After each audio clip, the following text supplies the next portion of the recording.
স্থানীয় বেকার যুবক যুবতীদের কর্মসংস্থানের সুযোগ দিতে হবে। বহিরাগত নিয়োগ মানছি না। প্রায় 1 মাস আগে হয়েছিল শুভ দর্শন হাসপাতাল এবং সেই হাসপাতালে উদ্বোধন অনুষ্ঠান আগমন করেছিল তথা আসানসোলে এমপি শত্রুঘ্ন সিনহা, আইনমন্ত্রী মলয় ঘটক এবং বহু মানুষেরা সেই শুভ উদ্বোধনে উপস্থিত ছিলেন। তারপরেই ধাপে ধাপে কর্মী নিয়োগ কথা জানানো হয়েছিল সমস্ত এলাকাবাসীদের নিয়ে। স্থানীয়দের নিয়োগ না করে বাইরের লোকজনকে নিয়োগ করা হচ্ছে টাকা নিয়ে।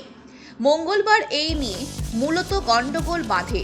কিছু মানুষজনের নিয়োগ নিয়ে অভিযোগ তোলা হয়েছে এলাকাবাসীদের একাংশের পক্ষ থেকে। যদিও বিক্ষোভ ও হেনস্থা প্রসঙ্গে স্থানীয়দের বক্তব্য, স্থানীয়রা বিক্ষোভ দেখিয়েছেন। হাসপাতাল কর্তৃপক্ষ স্থানীয়দের নিয়ে কিছু করেননি। হাসপাতালের সদর দরজার চত্বরে এই বিষয়কে কেন্দ্র করে এলাকার মানুষেরা বিক্ষোভ দেখান। তাদের দাবি, যেদিন হাসপাতাল উদ্বোধন করা হয়েছিল সেই দিন প্রতিশ্রুতি দেয়া হয়েছিল স্থানীয়দের ক্ষেত্রে যে তারা এই হাসপাতালে কর্মী নিয়োগ করা হবে, কিন্তু সেটা কোনো লিখিতভাবে করা হয়নি। আজ 1 মাস পেরিয়ে গেল, স্থানীয় কোনো কর্মী নিয়োগ করা হয়নি।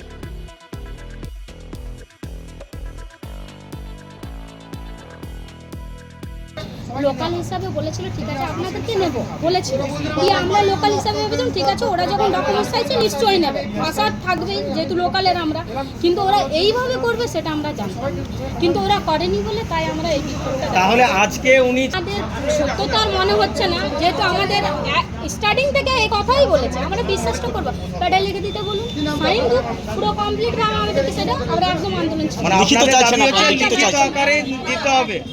কতগুলো এলাকার মানুষকে কাজে নিতে হবে? আপনারা কতগুলো এলাকার মানুষ? এখন তো আমরা 3 টেস্ট। কোন জায়গা থেকে? কোন জায়গা থেকে? বাসরা পঞ্চায়েত আছে, মঙ্গলপুর এদিকে আছে, লোকালের আমরা 3 টেস্ট। আরো আছে আমাদের আদার্স বাসরা পঞ্চায়েত। আজকে কোথা থেকে? আজকে হচ্ছে আমরা সাথে পঞ্চায়েত আর একটা হচ্ছে বাসরা পঞ্চায়েত। যখন থেকে হসপিটালটা প্রায় 6 মাস ধরে কনস্ট্রাকশন চলছে তখন থেকে আমরা বাসরা গ্রামবাসী এবং লোকাল এখানে আমরা এসছি বহুবার যে এখানে বেকার যুবক যুবতীদের কাজের জন্য তারা বহুবার বলে মানে বারবার বলেছে যে লোকাল লোকদের কাজে নিয়োগ করা হবে, প্রতিশ্রুতি দিয়েছে, কিন্তু এখনো পর্যন্ত একজনকেও ওরা বেকার যুবক যুবতীদের এখানে কর্মসংস্থানের সুযোগ। আচ্ছা, নিয়োক্তি নিয়ে মানে গন্ডগোলটা উঠছে কোথায়, কি ভাবলেন? এরা কি করছে, এরা একটা এজেন্সির মাধ্যমে রিক্রুট করছে। সেখানে হয়তো ম্যানেজমেন্টেরও কিছু লোক, ম্যানেজমেন্ট নয় মানে আমার বলা ভুল হচ্ছে, হয়তো HR বা কিছু ডিপার্টমেন্টেরও কিছু লোক এখানে যুক্ত আছে। 30,000 টাকার বিনিময়ে এখানে রিক্রুটমেন্ট হচ্ছে, তাতে লোকাল হোক বাইরের হোক। এই বিষয়কে কেন্দ্র করে হাসপাতালের চত্বরে আজ রানীগঞ্জের বাসনা এলাকার জনসাধারণ বিক্ষোভ দেখায় এবং তাদের দাবি যে প্রতিশ্রুতি দেওয়া হয়েছিল হাসপাতাল উদ্বোধনের সময় এখনো পর্যন্ত তা পূরণ করা হয়নি এবং তাদের এই দাবি যতক্ষণ না মানা হয় অনির্দিষ্টকালের জন্য এই বিক্ষোভ তারা চালিয়ে যাবেন, এমনটাই জানাচ্ছেন এলাকাবাসীরা।